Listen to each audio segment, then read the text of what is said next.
Tonight, Rolling Thunder and its Truck Series rolls into Hampton, Georgia as they race at the legacy version of Atlanta Motor Speedway. It's round 4 of its second season, and it's here on Podium Esports. Good evening, everyone. I'm Justin Prince. Alongside the booth tonight is Jake Reeves with Daniel Costello producing as we get set to go racing for 130 laps with the trucks here in Atlanta. A lot to talk about when it comes to tonight's festivities, to say the very least, Jake. We're talking about a very hot track, a very difficult track, a very bumpy one at that, and one with lots of tire wear. And all these drivers looking to see how they fare out at this mile and a half here tonight. Yeah, Justin, I mean, they call it Hot Atlanta for a reason. I mean, it is straight up hot. Obviously, I'm looking at the track temps, already looking at the air temp, but I mean, this place right here, literally right in my backyard, all the way up in North Georgia, about an hour and a half, give or take, from the house. That's exactly where Hampton, Georgia, Atlanta Motor Speedway is. So I've been to a lot of races here at this track, obviously with the old surface and then also the new Super Speedway surface that they just got in there about 2 years ago. But I'm going to tell you right now, this place, these guys is going to be really, I guess you could say, being like that they would be at Darlington. Just race the track and it'll be good to you. They can't worry about trying to race each other out here, because if you get to that point, you can easily burn your tires literally off the truck. If you don't, then basically the guys that's going to have enough of rubber all the way to the end, those are the guys that's going to have a shot to win this race. As we get ready for tonight's festivities, let's talk more in depth about Atlanta Motor Speedway. 1.54 miles here in Hampton, Georgia. Already touched upon the banking that was changed a couple years ago for the new Super Speedway configuration that increased the banking for the total scene. But today, we are at the legacy version, the one prior to the repave, essentially. As well, with the scan of this version of the track is as far back as around 2011 on the iRacing service. So very old pavement at the time of the iRacing scan, more than 20 years old just about at the time of this. And now these drivers look to see how they plan things out here in the trucks tonight. Last time out, they went to Martinsville Speedway, by the way, where it was Colin Weatherholt who picked up the victory there. This is our second mile and a half of the season, by the way, but our first of 4 different legacy tracks now on the schedule. Yeah, I mean, there you see it. I mean, obviously tonight with the Atlanta Legacy, then you got Michigan, then you got Charlotte. That's going to be a good one right there. And then Texas, that's one that I'm really, really looking forward to, Texas, because obviously, me personally, I love the old Texas, different from what the new Texas was, because in my opinion, I think they screwed turn 1 and 2 up. That's just my personal opinion of how they reconfigured that track. But I mean, a lot of great tracks right there, and a lot of tracks, Justin, that we're going to end up seeing the same type of racing as we're seeing here tonight. We saw it 2 weeks ago at Las Vegas. Got to be able to save those tires. You're going to have to do it here tonight, as well as those other legacy tracks coming up. And also, one of those tracks, not necessarily a legacy track, they haven't changed it, and I don't think they need to change it. Homestead is on the schedule too. That's going to be a good one coming up very, very soon.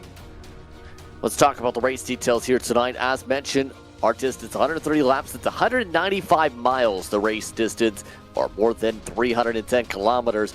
No faster pairs in the series. And remember, 3 tire sets available. Not a lot for Atlanta. The fuel runs, mind you, expected to go 50 laps apiece. So only 1 extra set in terms of making it to the end. There's also the way it's split up. For those who haven't seen the series in the past month or so, this series is split into 3 different splits on the same racetrack. Essentially 3 different points payouts and 3 different money systems for these drivers. Each of them have about 10 to 12 per split of them amongst the championship battles. So now it's the question how they race each other here tonight, because we've seen success from all the divisions really so far this season. And these drivers you see on Zoom getting ready to go zoom in the next few minutes here in Atlanta. Absolutely. I mean, and Justin, I mean, you were talking about the 3 splits, split 1, split 2, split 3. From what we've seen so far this season, split 3 seems like it's, I guess you could say, more or less the better of all of them, to be honest with you, because obviously we started off the season at Daytona. Well, who won the overall deal out of it? It was a guy that was in split 3. Matter of fact, there was a couple of split 3 drivers that was up there inside the top 10 when we were at Las Vegas. So, and folks, how they determine that is determined by their iRating for their iRacing account. The higher up iRatings, up around the 4,000 to 5,000, give or take, in that range, those are the guys that's going to be in that Division 1, and then so on and so on and so forth down. The lower your iRating is, the lower division that you will be in. But I'm telling you, some of them guys that's in Division 3, seems like they've been practicing a little bit more than them guys in Division 1. They're really ganging up on them, Justin. So it's going to be interesting to see how they fare against some of the big dogs, I guess you could say, here with the Rolling Thunder Truck Series here at Hampton, Georgia. We're right now less than 4 minutes away from the starting grid procedure. Currently, the drivers' meeting is underway. To add to your explanation and to add to your evidence, by the way, Corcoran, if there was an overall point system, as a split 3 driver, would be second best in the series in points scored this season. Keep in mind, 50 points is the top total on the campaign. That driver with that said total is Colin Weatherholt, who's finished in the top 10 in each of the races so far. So your points leaders, by the way, for Split 1, Colin Weatherholt entering tonight by 9 points over Ryan Johnson, the other winner in Split 1. Split 2, Luke Smith, yet to get an overall win, but he is the only one outside Jordan Baruch, to get a top 5 in the split by 2 points over Jackson Wade. While Split 3 is Corcoran by 9 points over Aaron Van Ralt. So, as the drivers get themselves into the final warm-up session, finish up the drivers' meeting here, Jake. First of all, what are your keys to win tonight? Well, it's all going to be about really saving the tires, to be honest with you. I mean, we've seen this track. I mean, I hate to say it, but there was a lot of people that really did not want to see this surface gone. But as bad as the surface was getting not so many years ago, they had to repave it. So the main thing about this right here is these guys are really going to have to save the tires and be patient out on the racetrack. I think that's going to be the main key to what you're going to have. And especially, here's another key: restarts. We're already seeing, obviously, they got, as you mentioned, 4 sets of tires. That's 3 in the pits, 1 on the truck. Some of these guys may end up wanting to try to maybe stay out if there's like an early caution, maybe try to stay out and try to save that set of tires so they ain't got to burn it. What's going to happen, those old tires on those restarts, these guys are really going to spin the tires. They're going to be standing on the gas. Those back wheels are going to be spinning so fast with that greasy effect on those tires. These guys are going to get slippery and sideways on those restarts. So that's one thing that I'm really going to be keying up on, is watching out for these restarts, and also save your tires and try to make them last as long as you possibly can, because the freshest tires are going to be the ones that's going to be up front, have a shot to win this race here tonight. We'll have 31 starters in the field tonight here on Podium Esports, by the way, for tonight's festivities. Take a look at some of the drivers finish things up. Looking at Scott Crump, he's looked solid when it comes to pace we've seen in the races broadcast so far. Last time out, he was a part of the blender that was Martinsville, of course, but so far, he's been looking to try and build up a lot more points. He's finished top 5 in all 3 races coming into tonight. That's only good enough for 4th in the standings so far. Absolutely, and also Scott Crump, he's the deer hunter out of all of them. If we had him on camera, you can see that that deer that he's got mounted on the wall. All us rednecks, we absolutely love seeing, the deer and everything. Yes, Justin. So that would be the deer hunter of the group if I had to pick one out of all of them. But Scott, he's done a fantastic job. Got a pretty good qualifying spot, which we'll get to here in just a little bit. But Scott really has been very effective throughout this season. And maybe tonight, Scott Crump can be able to notch that win here tonight in Hampton, Georgia. Just about all set to go for tonight's festivities. Why don't we look towards your starting grid as we get ready for tonight's festivities? Warm up, just about to get the checker flag on the racetrack here on Podium Esports. Let's take a look at how they'll start tonight from Atlanta. Tonight's festivities seen 27 drivers set qualifying times. 31 drivers enter tonight's race as well here from virtual Atlanta. Seth Reed set the pole time by 1,000th of a second over Scott Crump tonight. A tight front row between the 81 and the 11. Row number 2, it's the 20 of Colin Weatherholt coming off the win at Martinsville, and Jason Maines in the 12 truck. Row 3 tonight, that will feature the number 8 machine, Justin Rideout. After setting a 31-3 in qualifying, Sean Corcoran, the leader of split 3-point standings, starts outside to him. Row number 4, it's the 38 of Ryan Johnson, and a split 2 driver, it's the 34, Matthew Robinson. Rounding your top 10 starting spots tonight, the 29 Matthew Monar, and in split 2, it's Luke Smith, who just about set the exact same qualifying time, similar to the front row, Jake. Absolutely. Jake Hall is going to be starting 11th. Right beside of him in row number 6 will be Randall Nichols. Right behind them is going to be Lane Doyle in that number 32 truck out there. We talked a little bit about him back at Vegas. He's going to start 13th with Jared Mogard. And I'm telling you, this man right here, he had the win at Vegas, had the caution not end up coming out. He's going to try to get some redemption tonight here in Atlanta, starting in P14. Jackson Wade will start in 15th. With Drew Ballesteros starting in P16. John Lewis will start in P17 with Jordan Berube in P18. Rounding out the top 20, Lake Mills and Brenton Barker. 21st spot tonight, the number 7 truck, that's Brady Powers in split 1. In split 2, it's Sherrod Hayes deep in the field in the 89 truck. Following up behind them in our split 2 driver, it's Travis Hoffler and J.D. Larson in split 3 in 24th. 25th spot, that's Larry McDonald, also in split 3.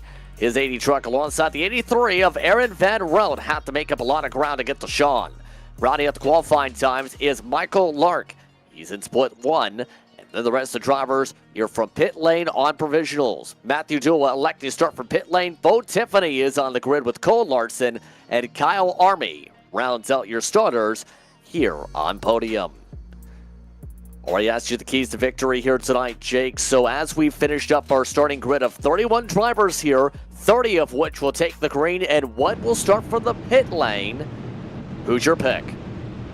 I'm telling you right now, I mean, honestly, if you had to pick any of them right now, I got to go with Scott Crump because Crump up there got about 1,000th of a second off from that pole time. I'm looking for Scott Crump. He's the man that's going to get the job done here tonight. The green flag is out. We're underway from Atlanta. Here we go. Whoa, just a little bit of slicing and dicing already on the start. Seth Reed got on the gas, almost jumped right into the door, almost a little bit of door banging right there with Scott Crump. Now Reed, he's going to get away with the lead. Here comes Colin Weatherholt. Crump tries to drop right down on the inside lane. A little bit of a train starting on that outside lane, but now it's Seth Reed leading Colin Weatherholt and Scott Crump as they go into turn 3. Off to the bottom of the racetrack, the bottom of the dominant line in the early going when it comes to these trucks. It's Seth Reed who will lead lap 1. Colin Weatherholt looking to lead lap 2 possibly, all running to the inside. Weatherholt already on the Pro in the Chevy. Yep, Weatherholt down on the bottom. Looks like he's going to be able to get away with the lead by ease. Reed way up against the wall. Watch out, here comes Scott Crump. He's going to take a look down to the inside. Thinks different of it. Maybe not. Here he goes. Scott Crump down to the bottom, going to battle for second. Right behind him, Justin Rideout. He's going to try to get up here and get a hold of third. Already a lot of battles busy up the front. Justin Rideout. You see him amongst the drivers hit split 2. It's been up and down so far for the 8 truck. We know, though, based on what we see in special events, he can do well. Jason Maines. He's good in the money races at tracks like Atlanta as well as the super speedways. He's lost a lot of ground from the bottom line, surprisingly. Well, I mean, honestly, Justin, this could be actually a key that Jason may be doing. Just go ahead and let these guys go by him and maybe try to save some tire. Let these guys go ahead and burn their stuff up and go right around him. So I think that may be what Jason's doing, is playing for the long haul right now, as he is dropping back just a little bit. He's got Jared Mogard up on his top side. So Jason Maines, he is dropping back, but I got a feeling that is all my plan. So we'll see how the tire wear fares out later on in the race. Ryan Johnson, meanwhile, he's already in the midst of some of the battles for 7th. surprisingly, the field separated pretty quickly. We've seen over the years at the track like this, pack racing be the name of the game. Scott Crump now to the inside of Weatherholt. He looks to make the third lead change already. Yeah, I mean, these guys are swapping the lead back left and right, basically square dancing here in hot Atlanta. Crump down on the bottom, Weatherholt up on the top side. He's going to try to get the run. We got a spin way back there in the back. Jackson Wade in the 96 goes around. No caution on the racetrack. And Scott Crump takes the lead here in Atlanta, but here comes Weatherholt on the top. We stay green indeed, so Jackson Wade was involved in trouble with the battle for 15th position. Remember, one thing to talk about as the race goes on tonight, these trucks get very loose, corner exit down off of turn 2. Expect some squirreliness there, as Scott Crump just about gets the edge for the back straightaway. Weatherholt still has the advantage top side for the straightaway. Scott Crump really feels like that he is the fastest truck here in Atlanta right now, really wants to try to get up here, get a hold of this lead, with Weatherholt able to use the momentum on the top side and be able to get around him. These two trucks literally breaking away from the field, even though they're racing for it. They have got out to almost a second lead over Seth Reed. Reed really holding Justin Wright out back as Crump, Weatherholt still battling here in Atlanta. Back and forth still as they look to fight, one on the inside, one on the outside. This goes to the multi-groove racing we've seen here. Crump trying to clear himself. Weatherholt able to keep the foot in it. Holds on to the HB Racing machine. That got too close for Comfort to clear single file. Telling you right now, what a save right there. Wow. Yes, yes it did right there. Crump really tried to get a hold of it. It almost ended up putting Weatherholt into the wall. There you see Ryan Johnson. Already Ryan Johnson for the seventh. Ryan Johnson still having a hornet's nest building up right in front of him. And as they build up in the midst of this hornet's nest, Sean Corcoran is still maintaining spots, mind you, in this. He's still in the top 5. Oh, yeah, he's still in the top 5, Justin. He is trying to get up here and get it going right out, able to get around and get third.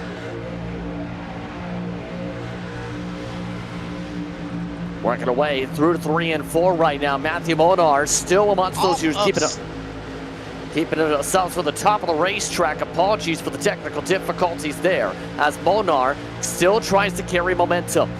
As this race goes on, expect with some of the changes as of late on the platform to see those drivers try and search for grip. That's what we're seeing already 10 laps into the run. Let's take a listen.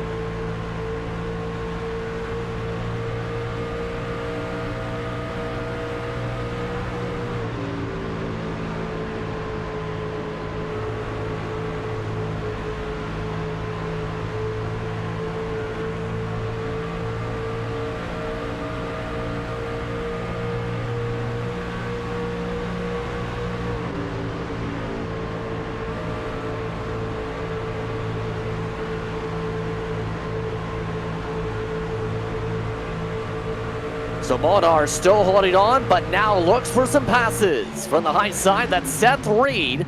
He's gone from the pole all the way to outside the top 4 all of a sudden. And it looks like, just like that, compared to previous races, the script is flipped. Instead of pack race to the bottom, it's everyone move up top. Yeah, everybody really starting to move up top. You got Mulder up here on the top side. Ryan Johnson tries to send it, has to get out of the gas. Still trying to get around Seth Reed. Justin Rideout almost squeezes Molnar up into the fence. So now Molnar able to get the run. Here comes Ryan Johnson up on the top side. He's going to try to go around Justin Rideout, but Rideout still trying to hold him off. Seth right now in the midst of those. We'll see if he's able to recover in terms of the long run later on. Here's a look at Rideout's camera. Just nice and steady in terms of the motions as he stays side by side. And again, why such of the talking point for the high side? Remember, bigger run back straight away, banking uses a ramp essentially. You end up losing the top line. It's hard to be able to make a pass from the low side when you have to let off the gas and burn up more tires to keep it off somebody. Yeah, I mean, that's exactly what it is. I mean, these guys be able to get the runs off the corners, just basically like you said, Justin.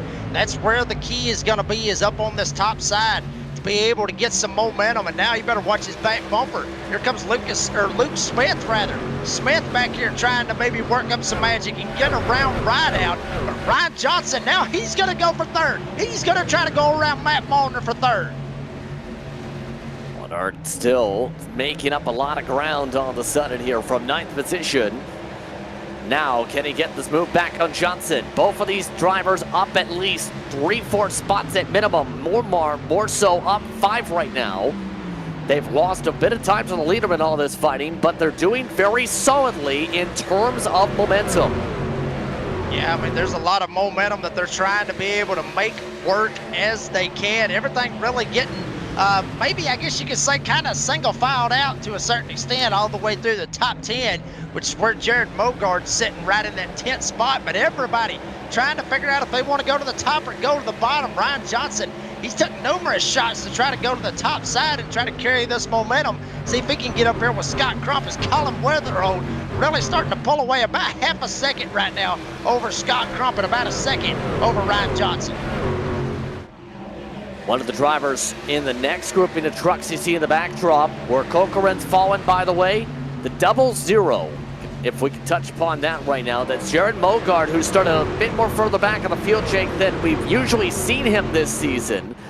Right now, he's already up to the 9th position on the pass of the 44, or 43, should say. So Mogard on the move as well. A lot of people who didn't do well in qualifying, making up a lot of spots here as the long run progresses. Yeah, I mean, he's trying to see if he can make it work. A couple of other drivers is really starting to make some moves up through here.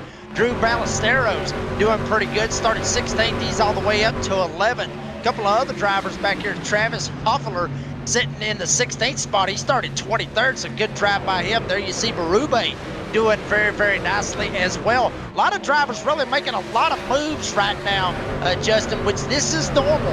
This is normal here for old Atlanta, with certain guys trying to drop back, maybe try to save their tires like I was talking about earlier, and then other guys maybe just go ahead and just maybe gas up and try to get some track position, and then at that point, just see if they can hold on to it at least till the pit stop. Luke Smith, he's still holding on to the top 10. He's the top runner now, in fact, for the split 2 drivers. He's with Purple Frog Sim Sport for tonight's festivities, by the way. A bit of a different look since the last time we've seen the 39. Yeah, I mean, it's a little different, really. I mean, you know, we see a lot of different paint schemes, which I think is very, very awesome to see, you know, drivers express themselves as far as paint schemes go. So everybody always tries to throw out a paint scheme. Maybe it's for a special event going on personally in their lives, or maybe a personal or special event for the particular race that they're racing at. So good to see guys wanting to express themselves with paint schemes. And to be honest with you, Justin, some guys may just have a paint scheme to where it's just lucky. They just run that paint scheme because it produces results. Even on iRacing, folks, I mean, there is that point where you can be lucky like that. So I've seen it done. So Luke Smith, looks like he's got a pretty good one right now, sitting up there in that 8th spot. And watching some slip and slide after Rhino's move moments ago. And that's one thing starting to notice a lot more of as we reach the midway point of the field run. A lot more drivers getting loose off corner exit. That's usually where cautions start to breed with how these trucks go from near full throttle around much of the track to snapping around and hard to control. Absolutely, and you know, Justin, we were talking about that in the green room before we went live here tonight. A lot of this right here is going to be really off of turn number 2. You can get loose off of turn 4, but mainly where I've seen guys just snap loose, basically like what happened to Jackson Wade, is just snap loose off of turn 2. You end up getting into somebody that's on your inside, and then they just straight up end up sending you around. So that is normal to see that, as we do see a little bit of side-by-side right here. Here comes Ryan Johnson on the top side. Seth Reed's had enough of riding. He wants to try to go for third. Ryan Johnson's the fastest truck on the racetrack right now. The past 5 laps, he's been a couple hundreds quicker than your race leaders. Able to quickly get back towards 3rd position on the defense. Seth Reed able to pick up a couple spots in the past couple laps here alone. For those tuning in, Colin Weatherhold still controlling the race lead. Coming up near 100 laps to go. We still are above that point here. He's now built up a buffer of near 7 tenths over Scott Crump. Yeah, but honestly, I mean, Justin, that could change in the blink of an eye if Weatherholt, just something happens and he just snaps loose just for a second trying to regain some grip. Crump, Johnson, Reed, Nichols, all these guys could just reel him in a heartbeat. Matter of fact, they are starting to somewhat reel him in. One driver that's reeling him in, that's Seth Reed. He's going to take another shot. He's going to dive it down to the bottom. He's going to see if he can go and get that third spot from Ryan Johnson. It may have enough if he gets to turn one and has got the run. He may end up having a shot at Crump. They make contact. Johnson gets tagged. Brian Johnson on the inside in the grass got tagged by Seth Reed. No caution yet on the speedway as we are still green after Reed and Johnson make contact in the quad oval. Now the caution's out. Caution is out as Ryan Johnson pulls onto the racetrack and tries to turn around.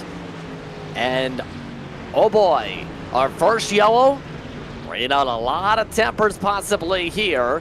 Seth Reed having some contact after Johnson tried to go down, I think, at the quad oval, like you said, and they both didn't want to give up. No, they really didn't. I mean, I think it was just a bad spot, really. I think two guys really going for the same piece of real estate. But from what I'm seeing it back on the instant replay. It looked like Reed basically just chased him all the way up to the wall. And really, Johnson had nowhere to go. Obviously, this quad oval, you got to be able to turn going down the front straightaway. It's not like you would be at, say, Homestead or somewhere like that. You got to be able to turn going down the front straightaway. And Reed just literally chased him all the way up to the wall. Johnson had to come down at some point. And in the end, Johnson ends up coming down. Reed comes up. They meet in the middle. And there may be some beef between both of those drivers. As expected, pit stop time for the field. Ryan Johnson given credit for the caution, so he's the OL for this period. Interestingly enough, Justin Rideout is the only one inside the entire top 20 to stay up for the sequence at Atlanta. A bold strategy. We'll see if that works out, as we are already expecting one to go possibly next time, since only Wade is laps down and he's already out. Yeah, we're going to see it right here, actually, on the instant replay. See all that transpired. I guess you could say Johnson up top, Reed down the bottom. I mean, look how much he's chasing him up the racetrack right there. I mean, he literally chased him all the way up to the wall. Ryan really had nowhere else to go. Then he ends up getting tagged in the left rear, sends him around. And then there you see Brian trying to see if he can get it in gear. Think about this, Justin. These guys, obviously these tires are very, very greasy. Brian trying to get it in gear, maybe get it going. But these tires are just so slick right now, Justin. It's really, really hard to be able to get some grip and be able to get it up there. So really, him parking on the racetrack like you were talking about, that's what produced that caution. But you just said that, you know, obviously Justin Rideout stayed out right here. That's one of the other keys that I was talking about right there. Restarts. He's going to be on some greasy tires right here on this restart. Justin's got to make sure he does not spin those tires. We did get 1 2-tire call in Sean Corcoran as we looked at the replay. Also, we had Jason Maines take 2, Brendan Barker, Jared Haynes. A lot of risky calls is the way to phrase that. At Atlanta, you don't expect 2 tires or even a fuel only. A lot of times before the tire limits, you took tires every 5 laps if there was cautions. There's going to be a ton of tire spin across the field here. Yeah, this is going to be probably one of the, I guess you could say, more crazy restarts that you will probably see here with the Rolling Thunder Truck Series here on Podium Esports. Because I'll tell you right now, if you want to see something chaotic, you probably got to see it right here on this restart. Because Justin, you know, think back just a couple of weeks ago when we were at Las Vegas, guys spinning the tires and really caused a lot of stack ups, a lot of cautions right there on those starts. So I got a feeling we're probably going to be in store for something very, very similar right here. Really, the only one that I can picture right now that should be on 4 tires should be Colin Weatherholt. And to me, I mean, he's in a catbird seat right here. He ought to be able to drive right by Rideout Corcoran and just be gone right here should chaos not end up happening. So we do have an extra pace lap. That's where at the 1 to go signal. We'll see how Rideout plays this. Already looking like he wants the high side coming up. Coming up as well for the restart to 102 to go. Rideout is confirmed to take the outside here. Sean Corcoran looking to see in the Rinky Dinks racing machine if track position prevails. This is going to be a wild one for this restart. So, your first on 4 tires is second row inside Colin Weatherholt. Jason Maines on his strat call also picked up a lot of spots as he was fighting around the middle of the field.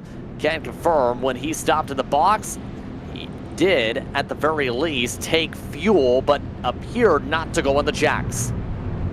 We'll see what happens right here. I mean, you know, honestly, Justin, you know, down south where I'm at right here, honestly, this is a saying you would probably hear, especially for something that may end up being chaotic. Hold your beer and watch this, because I got a feeling that's exactly what's going to happen right here. Right out on the top, Corcoran on the bottom, 4 tires right there with Weatherholt. Rest of them 2 tires. Some of them stayed out. It's going to be crazy right here, Justin. I'm telling you right now, anybody that's maybe thinking about a bathroom break, maybe want to sit down and at least watch this restart and see what happens. So split 2's Justin Rideout is the control truck on all tires. He's the only person in the whole field not to a pit there. And tire spin galore. He knew he spins it. Maines avoids. And already right out to the wall. Lots more sliding in the heart of the pack. And a wild start. We'll see how this gets scored. Colin Weatherholt did pick up a black. Half the field crashed to the back of the field with no caution. An absolutely madness-filled restart. The second part of that incident didn't happen until after half the field was into turn 1. And another driver that said, hold my beer and watch this. Colin Weatherholt matted it on the floor, went through turn 3 and 4 and snatched the lead. Right behind him, he's going to have the Texas Rangers colors in the number 69. That's Randall Nichols right behind him. Matthew Mulder going to be up there as well as Sean Corcoran. Corcoran going way back, rather. A lot of drivers going by these guys, which, Justin, is like I was talking about.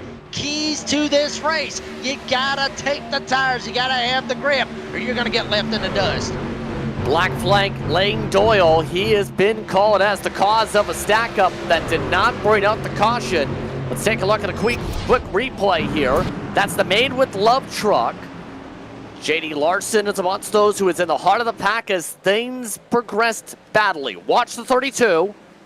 Jumps 3 wide, and then they stack up. There's contact with a 54, and everyone stacks up with no yellow. Should correct myself. It's a lane change for the 32. But at least half the field lost time there. Yeah, I mean, that's very unfortunate for a lot of those guys. I mean, you gotta be able to keep it in the lane regardless of what's going on in front of you. And if you're gonna be able to do any type of lane change, at least if somebody's stacking up that hard in front of you, at least go to the outside, especially if you're on the outside lane, just try to go to the outside. But sometimes, like we saw right there, Justin Rideout all the way up against the wall, you're literally between a rock and a hard place right there. You really ain't got nowhere to go because, Justin, if you hit the brakes, somebody's going to jam you straight into the tailgate, and then you're going to end up going around. So it's really damned if you do, damned if you don't right there, Justin. But you hate to see it for a lot of those guys back there in the back. Of note as well, as things have now circulated here, Travis Hoffler's had to come in for significant damage repair from the incident. Jared Haynes amongst those, now getting shuffled up the racetrack, trying to battle with the 8. Haynes lost a ton of time from that sequence already, and he took 2 tires from the understanding here. As a matter of fact, he is struggling out there after the 8.8 second pit stop. Yeah, I mean, and if you think about it, honestly, Justin, I mean, you know, you could end up getting a long, very, very long, rather, green flag run in right here, and all it's going to do is just going to hurt you even more.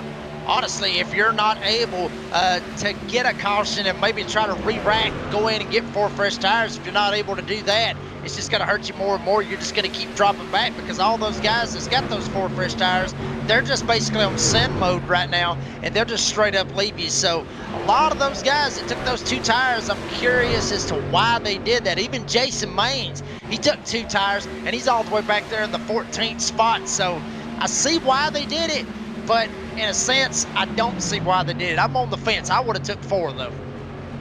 Lake Mills you're taking a look at. He got through all the carnage in split 3 and now is the highest out of those. And Mills, the big thing about that, he was able to do it as part of the 4-tire call. So now he is in great track position after dodging all the tire spins around him. And I'll say this right there. Look at the virtual camera right there with Lake Mills right there. I mean, look how focused that he is. You've got to have a lot of focus here to run at the old Atlanta Speedway. You got to have a lot of focus to run at the new one as well, and make sure that you're in the right place at the right time. But here you got to be completely focused. Make sure that you don't put too much throttle down. If you do, you'll end up spinning it out. If you drive it in too hard, you're going to burn the tires up. So he is 100% straight up focused right there, 93 of Lake Mills. Currently sitting ninth right now, going to be looking at a top 10 if everything plays out well for him. Moving up in the train, Mogart with all that, also up to the top 5. He was already into the top 10 in the meat truck. It's a different color scheme for it tonight. In fact, a different font scheme on the front end at least. Looking to change things up on the paint scheme. Yeah, I mean, sometimes you want to do that, honestly, Justin. I mean, we talked about it a while ago as far as paint scheme goes, some guys may want to run a different paint scheme, maybe brings them a little bit of luck. Maybe that's what Mogart's trying to do. Maybe try to put some different luck on his side, run a special paint scheme that will be able to help him out. And it's like I said, if that paint scheme works out, he gets the top 5 tonight, screw it. Let's run it next week or run it in 2 weeks. So, I mean, I like the idea. We'll see how it plays out for Mr. Jared Mogart right here. Sitting 5th, looking pretty good. He started 14th. He's one of the biggest movers out there in the field. You want a good example on superstition with paint schemes? There was a driver for a league that is broadcast on the network that I call, where one of the drivers had 2 sponsors for the season coming in. One was a sports betting website. The one was the one who had the first half of the season's primary deal for a dog and charity show that was being held in his hometown and home state. Well, guess what? He felt superstitious because he got his first win with the dog paint scheme. So instead of going fully into the sports logo, he replaced the sports betting logo with the dog that was used for the dog show and used that to be able to run the rest of the season. People are superstitious that way. Hey, I mean, do whatever you got to do to be able to make everybody happy. That's the way that I always look at it. I mean, that's a way to do it, honestly. Either that or, well, never mind. You said that it was a charity event. I would say just go ahead and bet on the dog. But if it's a charity event, don't do that. Don't do that. That would be a bad idea. But, I mean, I like, how people, I mean, you mentioned it, the superstitious ways. Just try to be able to make everybody happy and try to make yourself happy. Main thing, make yourself happy. Because if you're not happy, then you ain't going to do worth the flip anyway, honestly. Nichols doing a great job, but Matthew Modar we were seeing doing a good job before the caution period. His chips machine looking to lay all the chips onto the table. Computer chips more so, I believe, on the sponsor. He's up to 2nd, and as we've talked about, Randall Nichols is up on the wheel. He's sticking to the bottom. Modar sticking to the 2nd line and finding clean air with everyone else wrapping the bottom. I'm telling you right now, that man right there, like you said, up on the wheel is an understatement. Check it out right there in the virtual camera, all up on the wheel. I mean, literally, he could literally eat off of it if he put any food right there on the top of that wheel.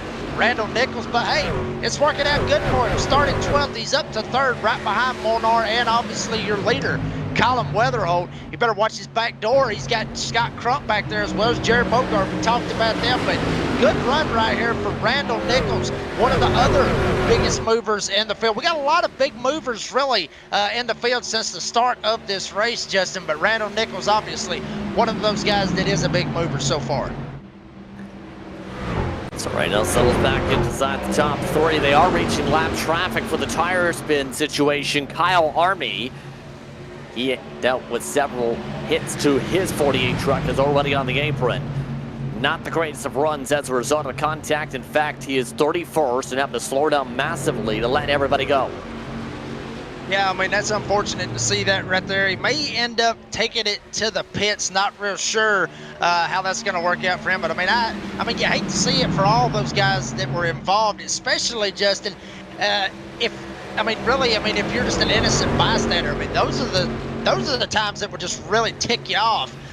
If it was nothing to do with you and you were just an innocent bystander, you were just driving along and then you end up getting slammed. So those are the ones that really They just irritate you, just make you really mad, but hate to see it for him. But I will say this, Weatherholt got in the fence off turn 4. I just saw that. So Weatherholt may be overdriving that truck. He may want to back it off a little bit. Oh, don't back it off too much. Molnar's coming. Scott Crump nearly got into Nichols as he backed up, trying to get on the outside fence. Crump getting a bit checked up, and it's now to where it's similar to what you see with the rear wheel track. It's similar to what we're seeing even from real life Kansas in terms of rear wheel stock car racing to the modern era now. A lot of people like to run high side. In fact, that's the way to do it. And if you end up running it wrong, carry too much momentum into the wall, end up running into somebody on the checkup off the rollout with the gas, it can cause problems. It's now 3 wide offset for third. Ooh, boy, Mogart thought better of it and jumped back, and Randall Nichols able to get the run on the top side. And Justin, you mentioned it, obviously that top side's where you want to be, but it is faster up there. You can get the momentum, but what are you doing? If you're running faster and you're going through the corners, you're burning the tires up more, so you got to be very careful how you do it. Just like you were talking about a second ago, be careful how you do it, and don't put yourself in a bad spot to where you end up burning those tires up. And looking like a little bit of a train up here on the top side. Molnar up here, Nichols up here, both of them. Molnar gets a little bit loose. Randall Nichols trying to go for second, maybe not. He's gonna bump draft him going all the way into turn number 3. Crump slams the door once again on the slide. Mogart still amongst those trying to play things different back there. So, lots to think about as you're currently seeing how the lanes play out here. A lot to talk about now, because remember, first, Justin Rideout's nearly at the pit window, Jake. Second, how does everyone else now play this pit strategy? Well, I mean, you know, Justin Rideout's right there at that pit window. I mean, he's got no choice. He's just going to have to go in and basically lick his wounds and hope there's a little bit of luck on his side. The rest of these guys, they may end up going a little bit longer, obviously, because they've already pitted. Maybe try to make it a one-stop race if they're able to do it somehow, some way. And one thing right now, Weatherholt, he may be having that in his mind. He's got to worry about Molnar all over his tailgate when they come off of turn number 4. Nichols give him a little bit of room as well. But a lot of things going on right up here at the front of the field. Molnar almost tagged the fence coming off of 2. So a lot of guys has got a lot of things running through their head on what is a very, very slick track right here in Hotlanta. Lap traffic ahead. Cole Larson has already told the field he is pitting instead. So that's another stop from a lap car. Larry McDonald also did the same for repairs. A lot of those who lost time from the early incident at the restart period are now either off track or several laps down, electing to go down to the lane and deal with the damage. But Weatherholt maintains clean air. Bogart, no place to pass it quite yet. Now, the interesting mark's going to be for some of the others in these divisions in splits. Split 3, 6, 7, 8, 9 on your pylon. Split 3 is, or rather, split 2 of Smith, Hall, Robinson, and Berube are all grouped together right behind these 5 split 1 drivers. Right, Justin. I mean, and, you know, these guys obviously going to try to do something different than those guys that they're racing against. Maybe try to get a leg up on them. Maybe try to undercut them, go down pit road, and try to get back out there with a little bit fresher tires with those guys run on old tires. But the thing that you got to worry about, Justin, is if those guys ended up going down early, and those guys may end up staying out for, say, maybe 10, 15 laps more, well, guess what? They're going to have 10, 15 laps better, fresher tires once they get out there on the racetrack, and they'll have something to work with. And I'll tell you something else, somebody that's working with something, Randall Nichols up here, he's going for second. Molnar up on the top side, but he's going to get the run. Randall Nichols tried to make a run down to the inside, thinks different of it, and now he's going to have to drop back, and now Molnar trying to go for the lead on Colin Weatherholt in 3. Weatherholt chose the middle. Molnar trying to use the run off turn 4. Can he get enough of a run to peel past Weatherholt? Right now, the top line, the best line, Molnar elects to go straight back up. Weatherholt taking interesting lines here for the diamond. Does Molnar try to cross him up if the lane is there? Right now, the grip doesn't seem to be there. No, I mean, the grip is not there. I mean, Molnar really, he's just trying to figure out something. He sends it very, very hard going into turn 3. trying to get away from Randall Nichols. Nichols taking the more conservative line, if you will, down on the bottom of the racetrack, trying not to use all of the momentum and not use his tires up that much. But he's really filling that rear view mirror full of Matthew Molnar, and Molnar filling the rear view mirror full of Colin Weatherholt. So Weatherholt, like you talked about, a very, very weird line that he's doing, but it's making it work for him because he's playing defense right now with Molnar. He's trying to make sure he keeps that 29 back there. Now, Nichols sends Molnar almost into Weatherholt. All of them throw a blanket over the top three here in Atlanta. Nowhere to go for Nichols. He nearly taps the wall. May have touched it with the right rear, in fact. Able to keep it straight, though, for the time. Now the top four, separated by half a second. Pit window is open for some. Justin Rideout, he stayed out, remember, when the caution came out. He could only make it a lap 54 on the fuel run. Everybody else is still up to 20 laps out. See how that ends up playing out for him, as we're seeing some serious bump drafting between Nichols and Molnar. Nichols actually sent Molnar going into turn 3. You usually don't see the bump drafting play here with the Legacy Atlanta. You usually see it with the repave, but they're trying to make something work, maybe try to get some extra speed somehow, some way. Either that or Nichols is just trying to tell Molnar, hey, look, I'm faster. I got a shot at Weatherholt. Molnar goes up into the fence. Nichols gets sideways. Both of them going for second. Now Nichols all the way up against the wall. Here comes Mogard down on the bottom for third. Mogard able to get inside, but is it going to lead to a spot? Bit more contact from Nichols from that wall, and that would have caused damage. Instead, just the wall scrubs. Nichols able to recover solidly, and is solidly able to play the defense from the high side on lap 57. Coming to 73 laps to go this upcoming time by. And now the top four running 4 different methods of the lines they're running. I'm telling you right now, I mean, that right there is why you try to stay in it. Nichols able to get motoring and get back by Mogard, really. Made him have a pucker moment there for a second, if you will. But now he's got a couple of other guys sliding right in behind him. You got some guys that's on some fresh tires, and Justin, you'll see it right here. Even with some of these guys 2-3 laps down up here trying to go against the leaders in the 83, he is just going right by these guys on that fresh tires. Gonna go up there and make him get to 1 lap down as he's fixing to pass Weatherholt. Still a lot of other guys diving into the pit lane. Matthew Dula, he's gonna take it down pit road as well. This is normal for some of these other guys. They may end up going down even though that they pitted that last caution. They may end up trying to go a different strategy that may end up working out for them. Also, Jason Maines coming out of the pit lane, elected to pit last time by, but had a longer pit delta than most, 40 seconds of the lane. Do you see the 2 truck? He's been hanging around in about 10th before the pit stops in. Right now, Michael Lark, he started 27th this race. He's in the second pack right now. Still a solid recovery and needs a caution to get into these cars you see, or these trucks.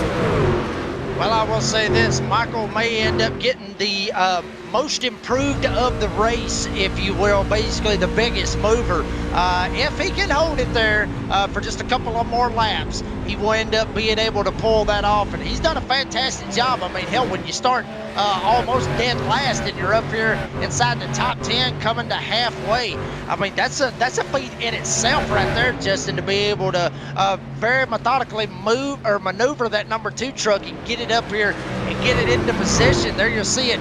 Jared Mogard up here running on the top side, running right behind the leaders. It got really tight with the leaders up here coming to the line.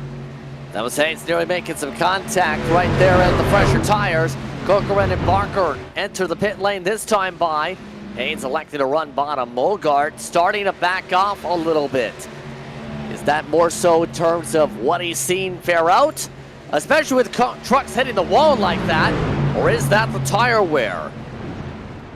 I think it's got a lot to do with the tire wear, honestly, Justin, because Molnar is all but sideways, looking like a Brandon Shepherd of the World Outlaws right now. Almost gets tagged by Randall Nichols. Molnar is holding on to that truck as much as he can.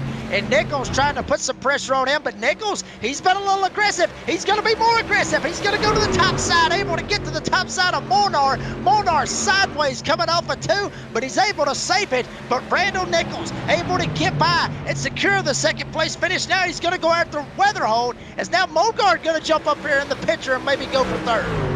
The After Dark machine needed to try something different after being held up there. He's able to finally peel the 29 off the wall, and the Archer Racing machine moves back down to third as a result. Mogart, meanwhile, still his chance to try and get by that 29. Easier said than done. Slide job not clear.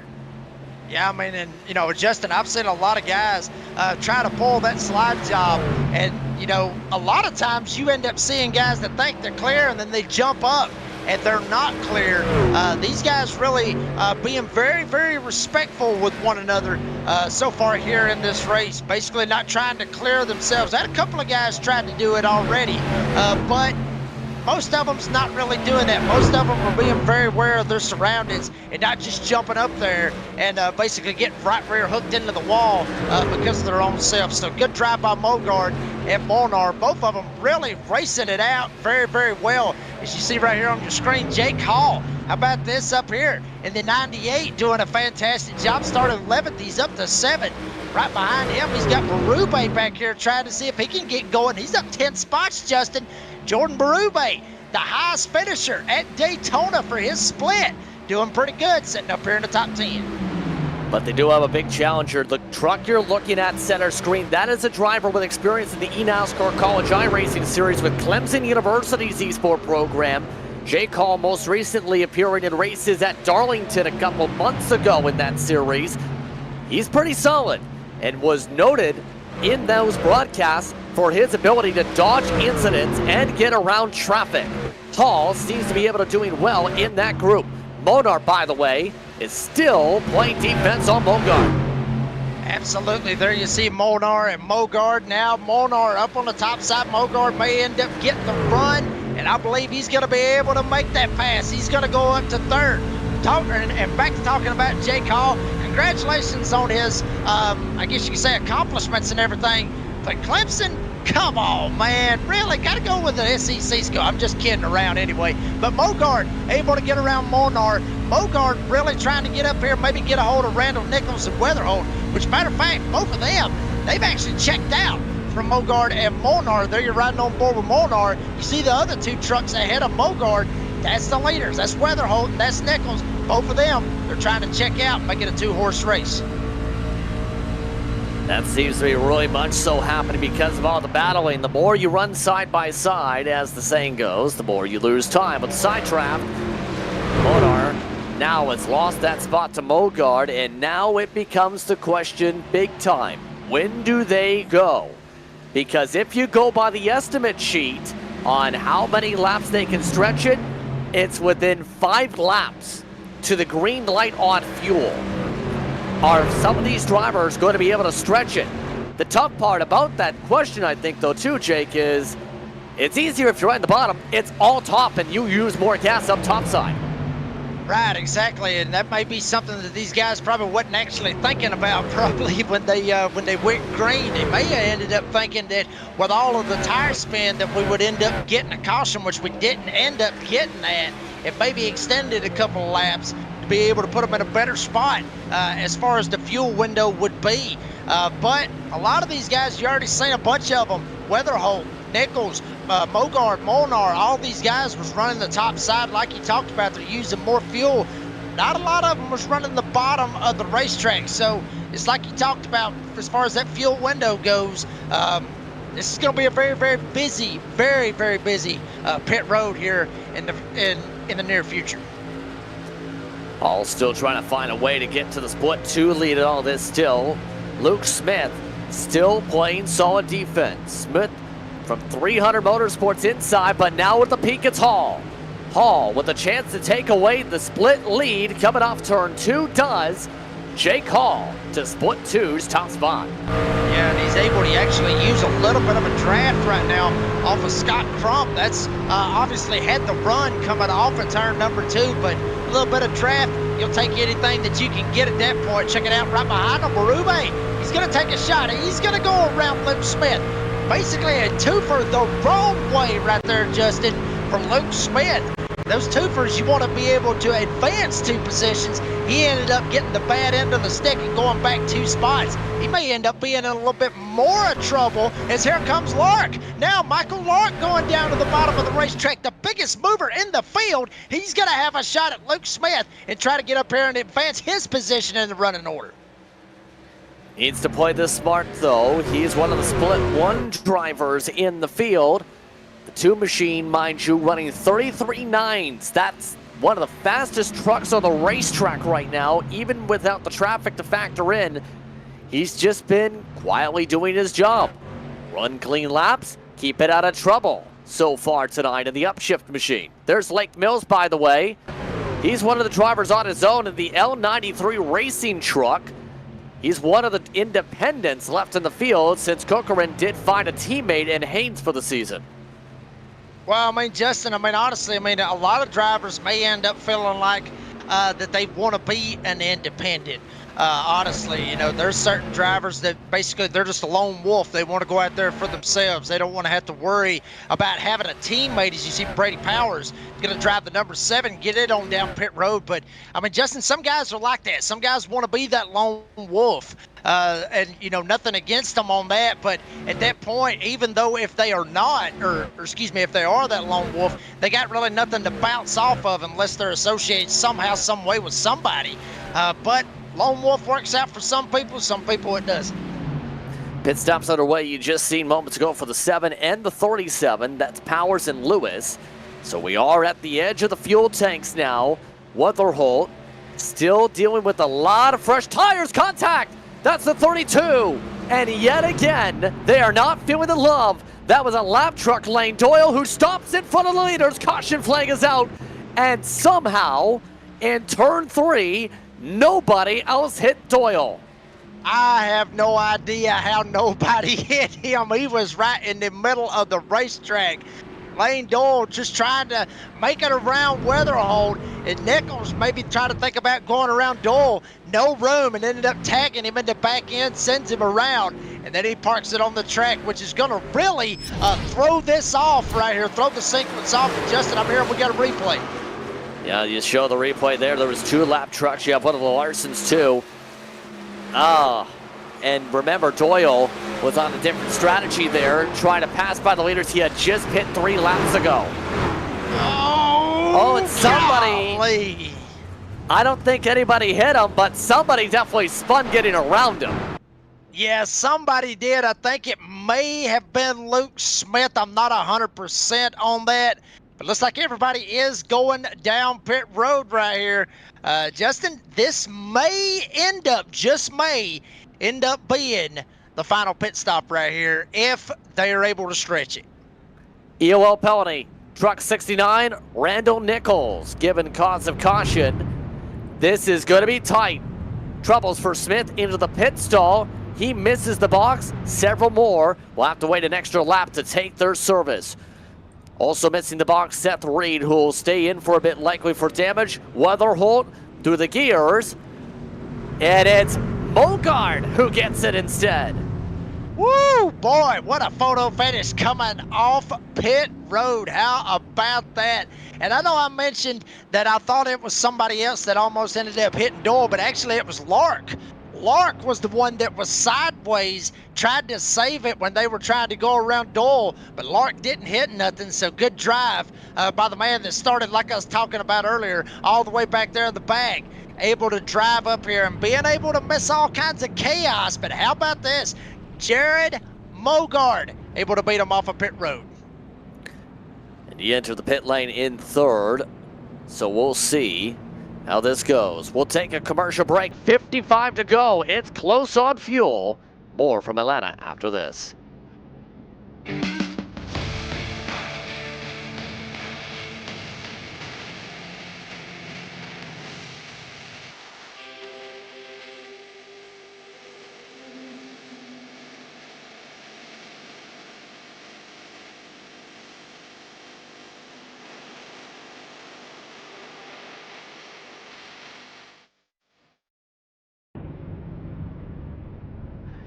Welcome back to Podium Esports and its coverage of Rolling Thunder, the Truck Series.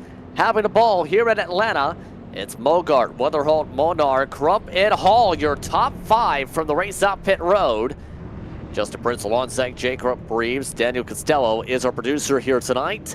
And a lot of wave arounds potentially here because several drivers, including Bo Tiffany, who got the lucky dog, Jason Maines, Justin Rhino, Brady Powers, and more, had taken pit stops at some point during the green flag run. Now they'll need the wave. Cole Larson, Jared Hayes, Lane Doyle, and John Lewis amongst those pinned 1 or 2 laps down from their pit stop services. I mean, you hate to see it for those guys. I mean, just the strategy probably didn't work out in their favor how exactly they wanted it. So they're gonna get pinned right here, and that's gonna be a hell of a battle back there, just trying to get that lucky dog, Justin. Now we have the opportunity very quickly here as we get ready for the restart. Here we'll take a question with Colin Weatherholt, the points leader for split 1. Colin, as you get ready for the restart here, what's going through the mind? You've had some strong pace. What's going through your mind for the restart? Yeah, just hoping I can stay aggressive on these restarts and get some clean air out front. That seems to help. I don't know that I've got the best truck, but it's definitely a big advantage to be up front and being aggressive on these restarts. And also, what's the fuel mileage looking like? 52 to go at the stripe. I think we could make it. We'll make it work. We'll see if Colin Weatherholt can make it work as he makes his way back to his respective team coming up for the restart. So getting set to get back underway here. Weatherholt will start off second. Jared Mogart is the control truck for the restart. Second row, Mogart, Bonar, and Crump, Hall and Berube, Lark and Smith, Robinson and Mills. Your top 10 for the upcoming restart.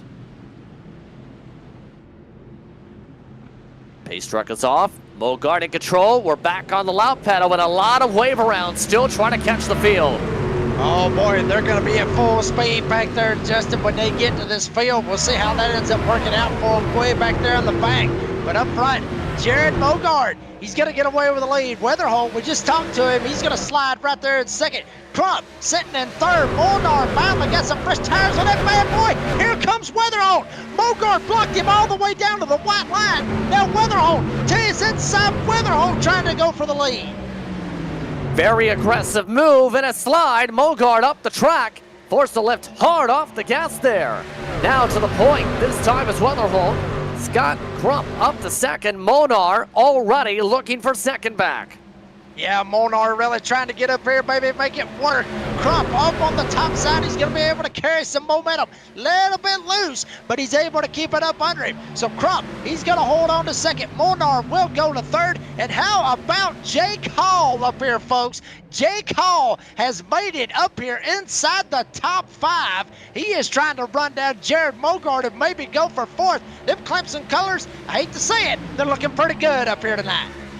They're looking really sporty when it comes to the field. He's also somebody, mind you, with experience in Gears Racing League and has now really showcased himself in this one. Up in front for his class, though, behind him, rather, is Robinson. Battling with Lark, Barub. You also have Nichols and Smith in the pack. Mills is still leading split 3. It's 3 wide as Nichols wants all the spots back from the EOL penalty. Yeah, I mean, Nichols is really driving through the field very, very hard to be able to get back up here. But Justin, you know as well as I do, he's got to be very careful and not burn those tires up. If he does, he's going to be at a huge disadvantage when they get to the end of the run. It's going to be like he's going to be driving on ice, basically for a snow and ice event up here in North Georgia. That's basically what he's going to be driving on. So Nichols really making a lot of passes, trying to make it work, get back up here to the front.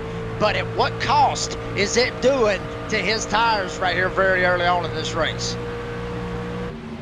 Following along still with Robinson and his respective group here. It's going to take some time. 6/10 back from Hall, mind you, to be able to get back up to his classmate.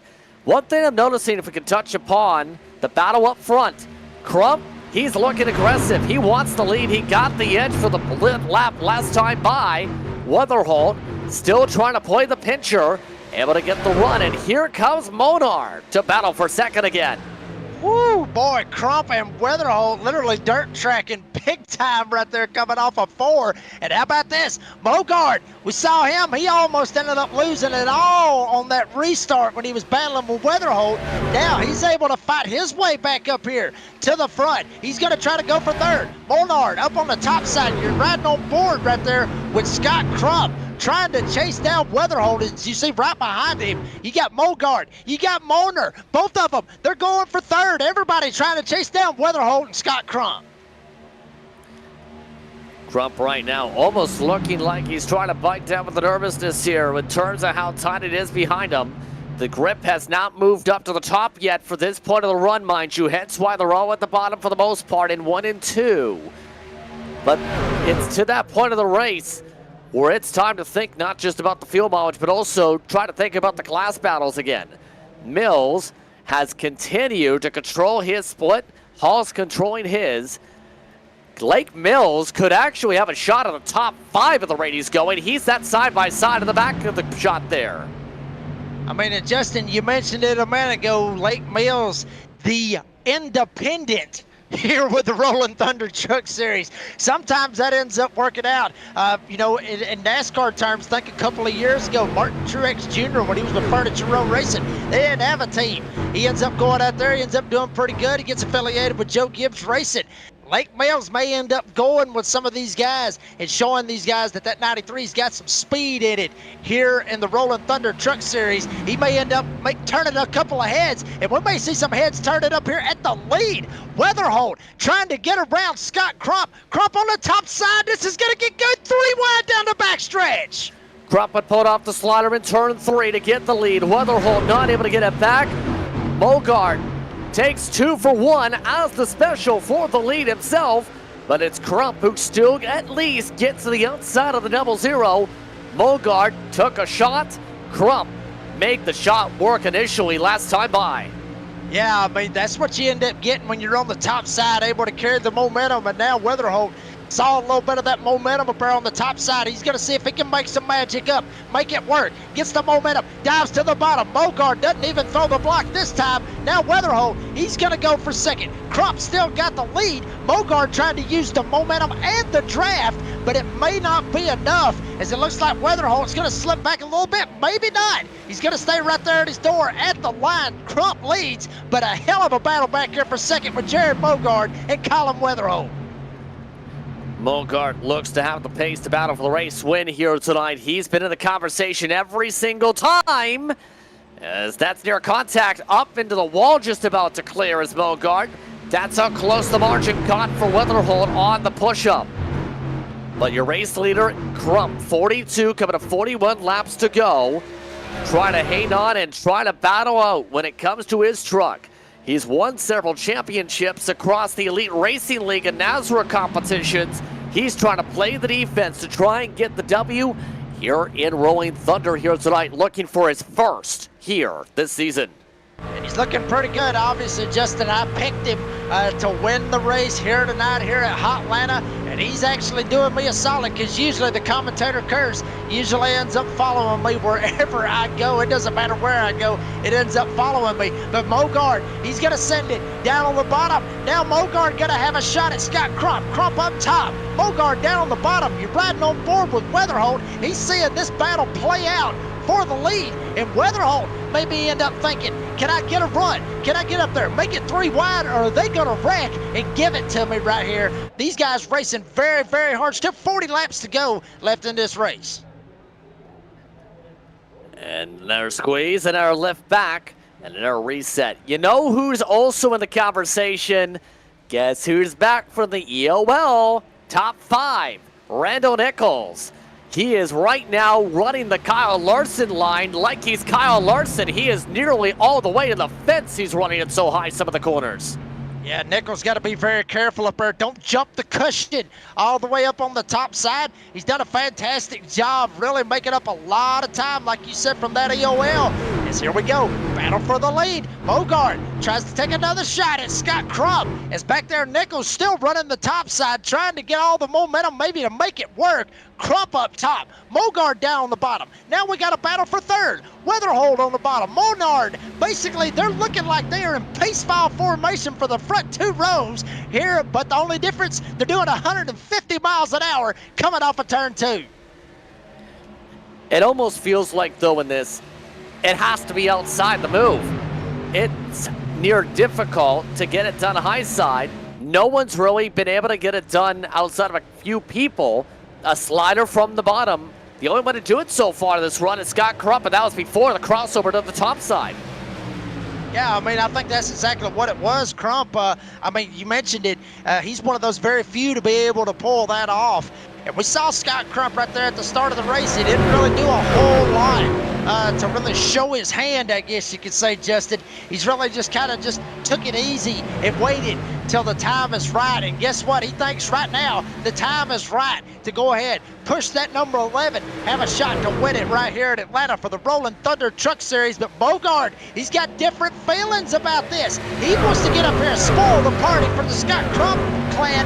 And Mogard, down on the bottom, may end up pulling the slider. We'll see if it works out coming off of turn 2.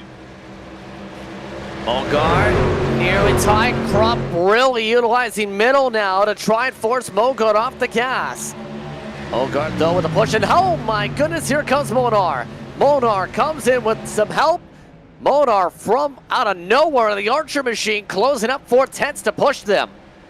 I'm telling you right now, awesome right there to see it. Literally throw a blanket, really, if you want to, over the top 6 right here, because all 6 of them pretty much into the picture. Rest of them, Lake Mills, Luke Smith, Jordan Marube, they're all back there just trying to hold on for every little bit that they got. So the top 6 up here is really looking very, very strong. We're seeing a battle for second. Monard trying to work the top. Here goes Mogard down on the bottom. Monard really working the momentum. He may have something for Scott Crump here in the next couple of laps, but he's got to keep it on the top side if he's got any shot at trying to get to Crump, because not a lot of people, as we mentioned, Justin, have made that bottom lane work.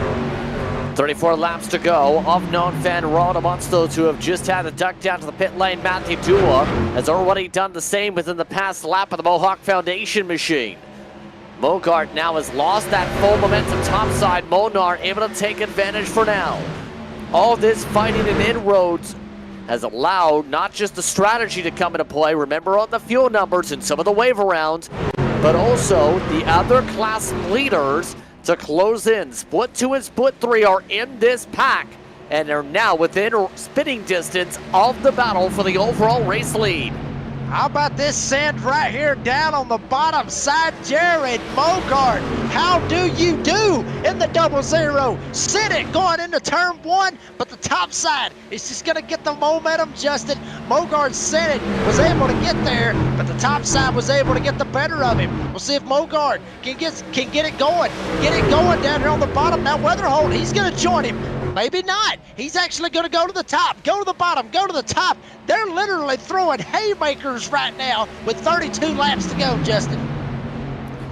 And back to the defense Crump for the time being. So Mogart trying to see whatever sticks right now, and do you blame him? You have to do something different to win this race at this rate. Just running the wall is basically the parade choice. At least you can argue. Yeah, I mean, really.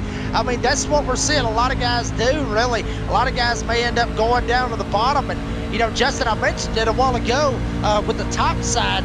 You know, you're getting the speed, you're carrying the momentum, you're going faster, you're burning the tires up. The bottom side, you're not doing it as much. You talked about it earlier. As we see 3 wide, we'll get back to that here in a minute. Monar up top. Mogard got in the middle. Now Weatherhold, he's going to ease back as they actually have a truck on fresh tires. He's going to get up here and get in the middle of this battle as well. That could really throw a curveball into this whole deal up here with these guys. But no, the guy with the fresh tires is able to slide right by Crump in the whole field. So now everything getting back single file, but just for the moment, everything looking single file. More than 2 seconds to fall for this point of the run. That's why some of the drivers on Freshies who have had to go alt strategy have been able to go by so quickly. You know who's ready to make some moves though? sixth place. Division 2/Split 2's leader, Jake Hall, is now also right in the tire tracks and Nichols in this group as well. And right now, Hall needs points. He's 7th coming in that purple, white, and orange machine. Well, I mean, we've obviously, Jake Hall's resume, precedes himself, to be honest with you, Justin. I mean, he started 11th, then 6th, doing a lot, with the college series and everything else. So, I mean, this is not a surprise to see Jake Hall end up being up here in this situation that we're seeing. We're actually looking at some serious battles back here with Seth Reed right here at this moment. Reed trying to get up here, get a hold of Ballesteros up here, and not too far back from them. He got Brady Powers. Powers was on a different strategy of everything. I believe Powers was actually one of those waiver round cars from the last caution, waiver round trucks from the last caution right in front of him. Ends up getting into the wall. I believe that was J.D. Larson that got into the fence. So it is getting very chaotic back here around the 13th, 14th, 15th spot. That was indeed Larson getting to Ballesteros nearly across Brady Powers' nose. That's the battle still in the teens. And we are still somehow green. Randall Nichols is in. Randall Nichols just dumped himself into the pit lane. I don't think he can make it. Well, I don't think he thinks he could make it. Well, I mean, there's a very good possibility, but, Justin, I mean, we talked to Weatherholt about it. Weatherholt said, that they'll try to make it. I think he probably didn't want to show his head. I think he's maybe think that some of these drivers may be watching the broadcast while they're racing. Hell, I do it in my leagues. So he may not want to give away his head. So these guys may be on the cusp of maybe being able to make it. But then again, maybe Weatherholt was trying to throw us a curveball right there. Maybe they can't make it. Maybe they're going to try to split it right here in half and be able to get in, get some fresh tires, and be able to carry on. Brady Powers is doing the same, so I think some drivers absolutely are in the group of they don't feel they can save an extra lap, if not a couple. Brady Powers having issues getting in the pit stall too. So, pit cycle getting into full flux. Luke Smith, by the way, is still in this grouping too and is in the conversation. One of the wall, that's Lake Mills, your split 3 leader who is trying to make the pass for 9th. Yeah, I mean, honestly, Luke was hopping sideways. Mills ends up getting into the wall. Both of these guys, they're just driving the hell out of these trucks. They're trying to be able to make it around. Mills almost up into the fence again. Luke Smith tries to jump up, puts the block, not able to do it. Mills is there, and Mills will end up getting that 9th spot. Maybe not. Smith, he's going to send it down the bottom. He's going to try to have a shot, but Mills, as we've seen time and time again, this top side is going to carry the momentum. So put Lake Mills up into the P9 spot, kick Luke Smith back to P10. So now let's do a little bit of math here because Weatherholt is amongst those we can confirm running the bottom, looking like he's trying to save a touch bit. Is there enough time in the race for someone like Nichols to come the full way around, let's say, and take advantage of a 2.5 second margin on fall off on the fresh tires? Remember, the tires aren't going to stay that way the whole time around, as Rideout now has to come in for the tail of the lead lap.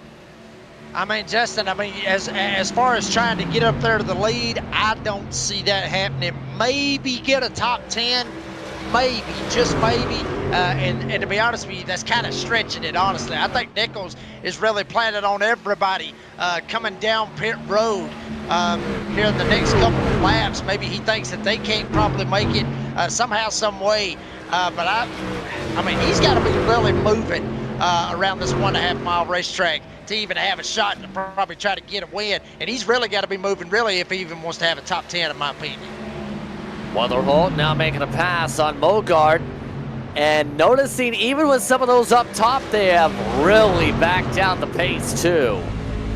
Monar in particular. So now all of a sudden Weatherholt is able to make passes, rotating the short distance around here. Now he's back topside. There is no clutch and coasting we can confirm, though, amongst your front runners as Mogard gets zipped by Nichols. Nichols is nearly on the lead lap again. Woo-hoo! Boy, that's how you move right there.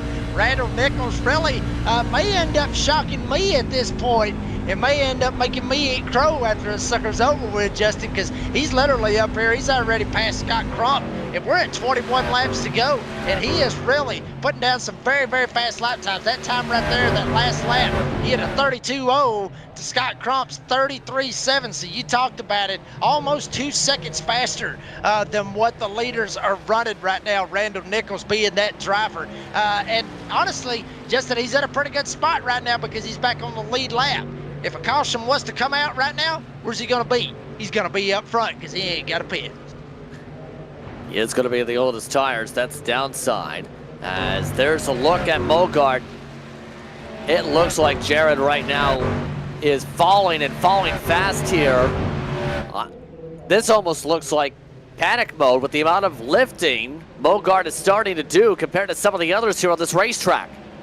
Yeah, I mean, he's really trying to save it. He's really trying to save the truck, probably the fuel as well, Justin. But, I mean, he is dropping back big time, running a 34.1. Hall able to get around him. He ran a 33.7. So, obviously, Hall very, very much faster. And Hall really doing a fantastic job. May have something for Weatherholt and maybe Molnar before this thing's all said and done. But there you see Colin Weatherholt on your screen.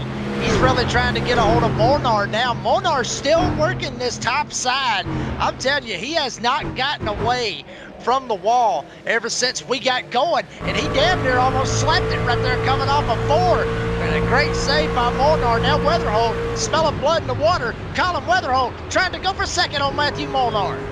Now Weatherholt is clutch and coasting. You just heard the blip on the clutch right there on the audio. And he's still faster than Molnar despite clutch and coasting.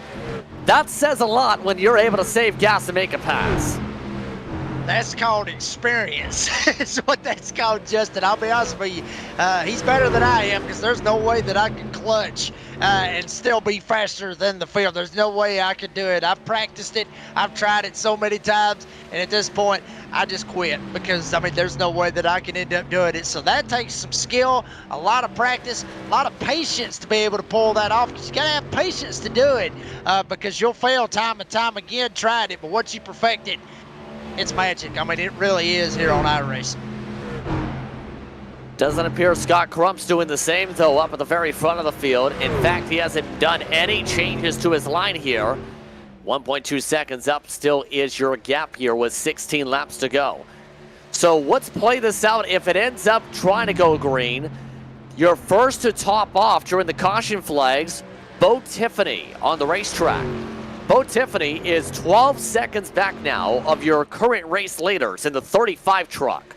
And they're already amongst those rolling hard off the gas too, running a good 10 miles an hour slower than most others. It's going to be tight for them in the first place. Randall Nichols, who is the first of those on the pit strategy, is 13 seconds last time by behind the 35. Yeah, I mean, that's going to be very interesting to see how that ends up working out for some of these drivers. I still want to keep an eye on Randall Nichols. Randall Nichols actually right now, he's going into turn 3. Crump just now going down the backstretch right in the middle. Now he's in 3.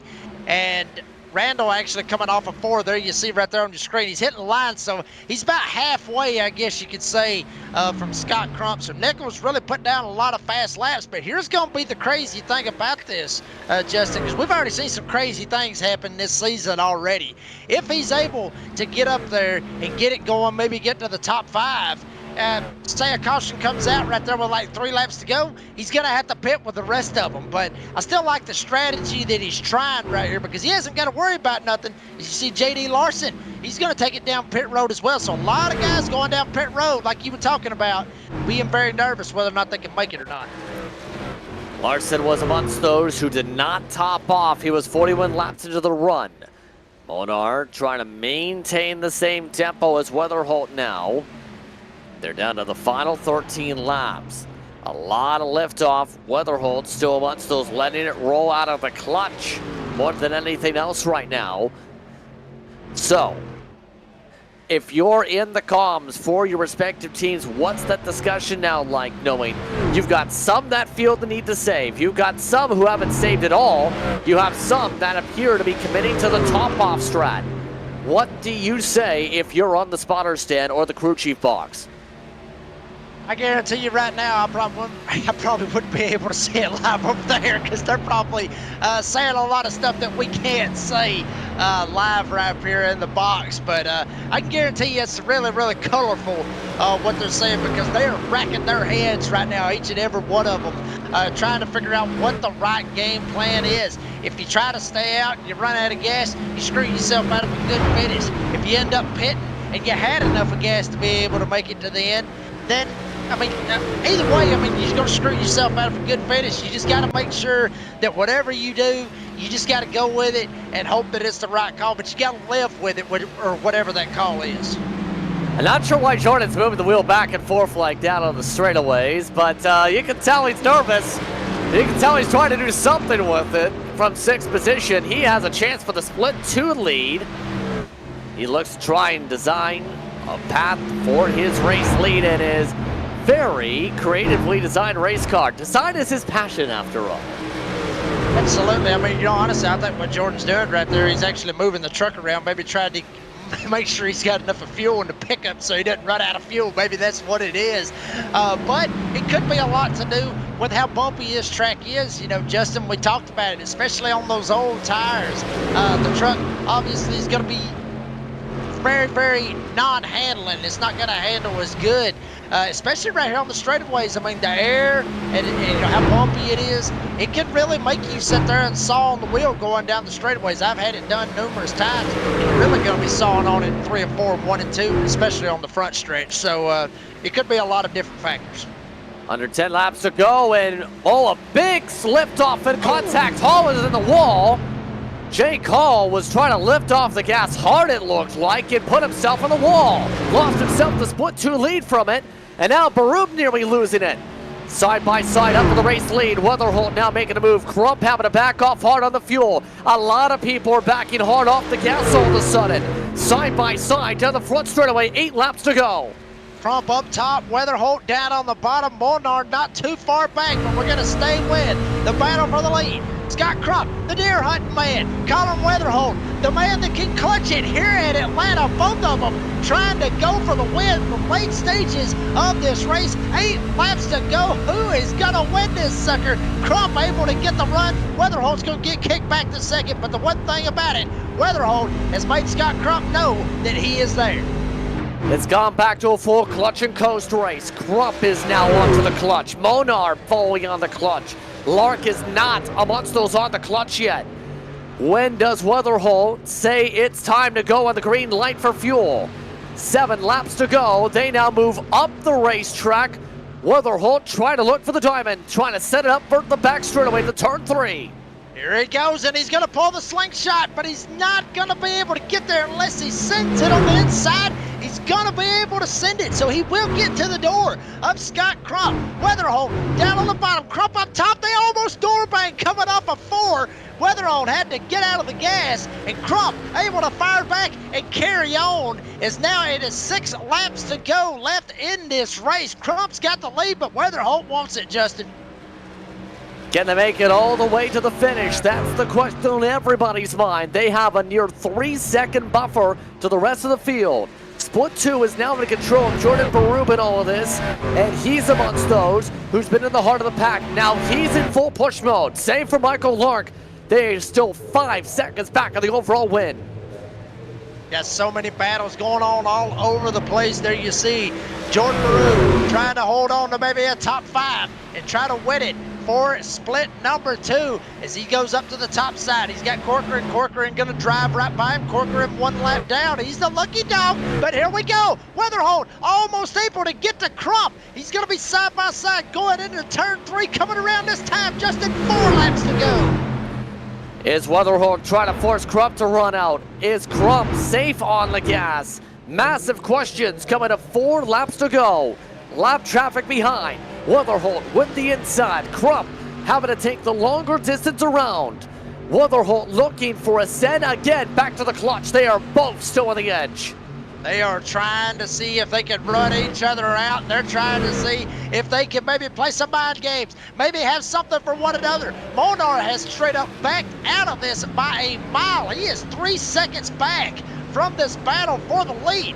Crump has it for just a second, but Weatherholt, he's going to mount a charge before this thing's all said and done, Justin. I got a feeling we're in for a hell of a finish right here. Maybe even a Kevin Harvick, Jeff Gordon finish right here in Atlanta. That would be something.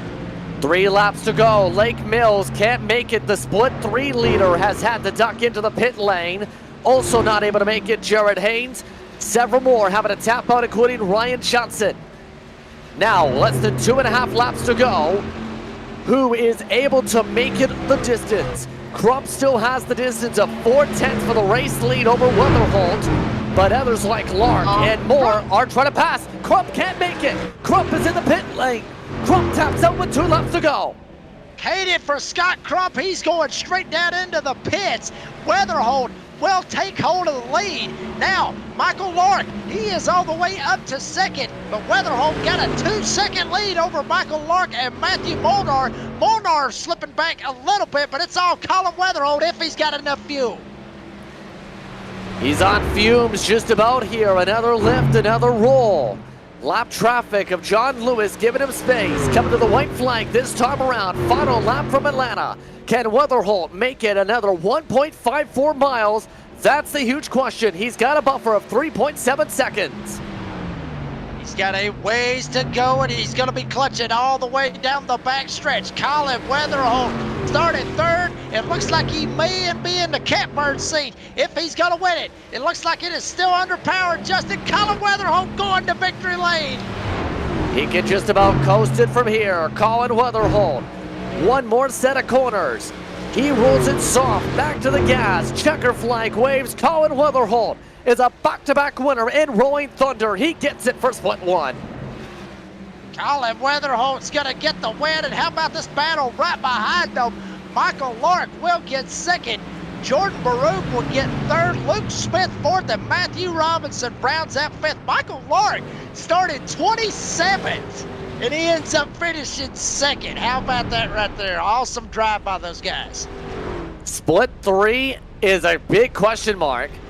We'll try and see who gets the edge there because a lot of people are running out. I don't even know who's on the final lap, some of them. I think Sean Corcoran has ran out on his checker flag lap, if not the white, his checkered lap overall. Scott Crump, he only gets to 13th at the time of yellow, or time of checkered. Wow, I mean, that's rough right there, especially running out right there before the white flag, Justin. I mean, just was not able to save enough to get it done right there. Hate it for Scott Crump. I put it up, I tell you what, I put it on him. Commentator's curse. I knew it was going to end up coming around, Justin. I put it on Scott Crump once again. Hate to see it for him, though. No one's going to make enough fuel to have any celebrations here tonight. We can confirm Corcoran did get the split 3 victory after running out of gas on the cool-down lap like many more. What a finish here on podium. Why don't we take the time to look at the unofficial race results as everyone has crossed the stripe and made their way to the pit road. An exciting finish as Colin Weatherholt wins on fumes over Lark. Your winner in split 2 is Jordan Baruch. Smith and Robinson were right there in the fight, though, too. Monar finished in 6th, third in class. Reed, Nichols, Hall, and Mogart, your top 10 here tonight, Jake. Then you got Bo Tiffany. He will end up finishing the 11th spot. Brady Powers will get 12th. Scott Crump, a heartbreaker here for the night in Atlanta. He's going to finish 13th. Last driver to finish on the lead lap, Drew Ballesteros, will end up finishing 14th, 1 lap down. Jason Maines will get 15th. Your split 3 winner, 1 lap down, Sean Corcoran will end up getting it. And then Justin Rideout will end up finishing 17th, with Matthew Dula finishing in 18th, Lake Mills 19th, and Ryan Johnson will end up finishing 20th. 21st went to Van Ralt. The Larsons, 21st, 22nd, 23rd. Haynes, Barker, Lewis, Army, Hofford, McDonald, Doyle. And your last finisher, or starter should say, was Jackson Wade. That's a look top to bottom at your running order here tonight in a fuel mileage race here on Podium Esports. We can already tell you this, the drivers are already jumping for joy to speak with us. How about this? We already have your split 1 winner. Colin, you made it on fumes. How does it feel to be right on the call? Yeah, it was fumes for sure. It sputtered across the line there to finish the race. So definitely feels good. I wasn't sure how those guys were saving enough fuel running the top like that, and I just minded my own business, I guess, and just kept running the bottom and clutching it in there about halfway through the run, as to not lose too much pace there at the beginning on fresh tires. But I guess it worked out. Well, you said you would work it out. You definitely worked out the right call there. What was kind of going through the mind with those on the top who, I can tell you this, were not saving, and then the battles to then force them to burn up their fuel like we've seen with Crump? Yeah, definitely. It's side-by-sides racing is fun, and it's a really good way to get somebody to burn their fuel, and they were doing it to me too. I kept burning a little more than I wanted to, trying to get around, especially Crump there at the end. So yeah, it's definitely a good way to force somebody to use their stuff up. So you're the first multi-race winner of the season, and you're the first back-to-back winner. How does it feel now with the momentum and knowing on top of that you build on a points lead in your split? Yeah, this league and this group of guys are so hard to win against, so you got to take them when you can, and you might go the rest of the season with no wins, so it's definitely worth something to take home 2 in a row. It feels great. Anybody want to give a shout out to here tonight? Yeah, just a big shout out to PG-13 Racing, all my friends and family watching at home, and Justin Wright out there for, we're talking the whole race, giving each other little tips here and there, and all the practice sessions through the week. So thanks to the league and you guys. That's Colin Weatherholt, your race winner from Split 1 and your overall winner here tonight from Atlanta. Your top driver in Split 2 already standing by as well. He's with Jake Reeves. It's Jordan Baroob who gets it done. Yeah, Jordan Baroob, Jake Reeves up here in the Podium Esports booth. And Jordan, fantastic race for you. Tell us about it.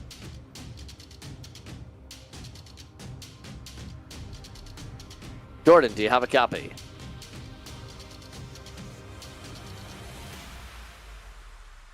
We'll see I think if he is muted. I think so too. We'll see how many moments it takes for him to realize. 3, 2. How about split 3? Here's what Jake. All right, well, we got Sean Corcoran up here. Sean, do you have a copy? Yes, sir.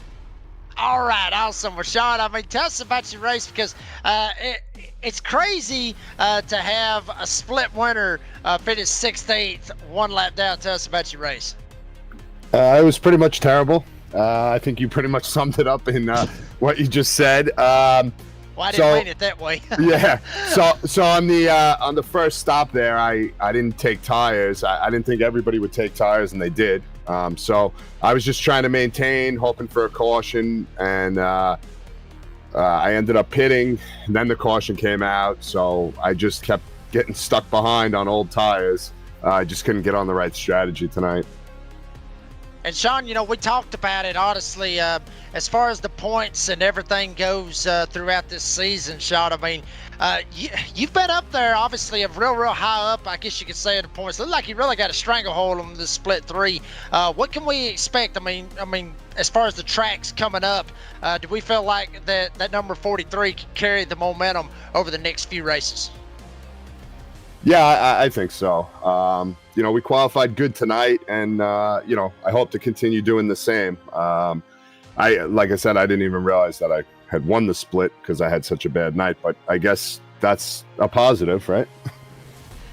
You never know what could happen here with the Rolling Thunder Truck Series. We've already seen that so far this season, Sean. But Sean, congratulations on winning Split 3. And before we let you go, you got any sponsors, any shout-outs you want to thank for making it possible?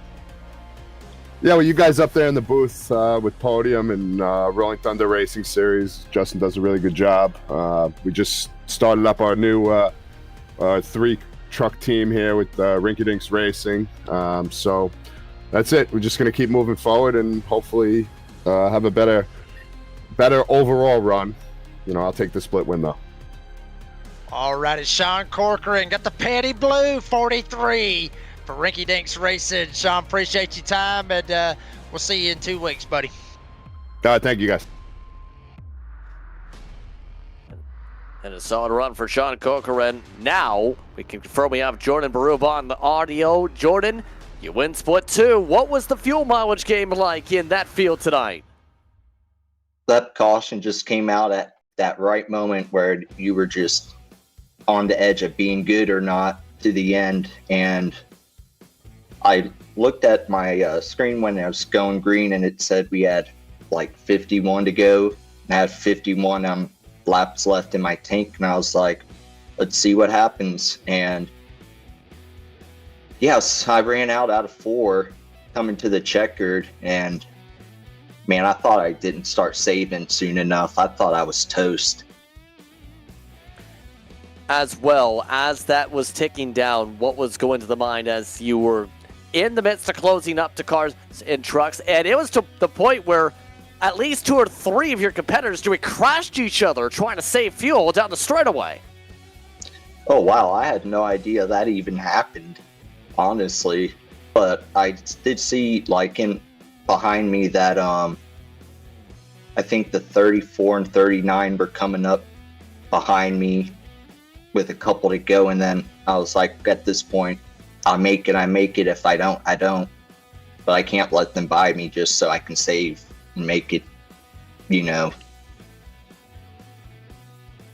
And I have one more curious question. We've seen on your camera throughout the night, you were almost not so much on the up wheel, you were seesawing on the wheel. Did you notice? And what was that for down the straightaways? I don't know. I guess I just have I don't know. I guess I really don't notice that I do that, and I guess it's just kind of, little left, little right to keep it straight. But when the run got later on, if you had a bad exit, it could upset the truck on the straightaways. And Atlanta, it's notorious for the car upsetting the car or truck, rather in this case, down the straightaways. Just curious on that. Anyone want to give a shout out to here tonight? Friends and family watching, Justin for putting this league out, Web Detail, Cleveland Rap, and everybody else that helps us put these shows on and put on a good race for y'all. Well, on that note, Jordan, congratulations on your split victory. Also, top 3 overall. Good points day. Awesome. Thank you. John Barub gets the job done here tonight, rounding out your top split winners for splits 1, 2, and 3 here on Podium Esports. As we jump back to the broadcast booth here tonight, it was an interesting one, Jacob, to say the very least. Your thoughts on tonight as we end up having a fuel mileage race break out at Atlanta? Well, I mean, it's Atlanta. I mean, that's why we love it, honestly, Justin. I mean, I love the old school vibe, even the new school vibe, but the old school vibe always, it always produces a hell of a race. It always has, probably it always will. I really hope that iRacing really does keep it on the surface because it does such a fantastic job. But, I mean, shout out to all the winners. Shout out to Weatherhold and Barube and also Corcoran. I mean, shout out to every single one of those guys because they was able to make it work. And hated for Scott Crump. I got a feeling he'll probably be filling up my Discord message box when this thing's all said and done because that old commentator's curse. But, I mean, awesome racing. We're going to have a very, very good race here in about 2 weeks when we go to Kansas as well. Yes, to say the very least. Not going to have any spoilers, but that should be a fun one with the high side as well when it comes to Kansas. We'll see how tight they finish things out there on May the 19th, 8:15 p.m. Eastern Time on Podium Esports on the YouTube channel. Be sure to tune in at that time. But on that note, it's time to say goodbye from Atlanta Motor Speedway here on iRacing. It's been an interesting night here on Podium Esports, but it's time to say good evening. For my co-announcer tonight, Jake Reeves, for our producer, and Daniel Costello, for Ryan Bauer and the rest of the company over at Podium Esports. I'm Justin Prince saying so long. Enjoy the rest of your day or evening. You've been watching Rolling Thunder and its Truck Series from iRacing's virtual Atlanta Motor Speedway. We'll see you next time out from Kansas City.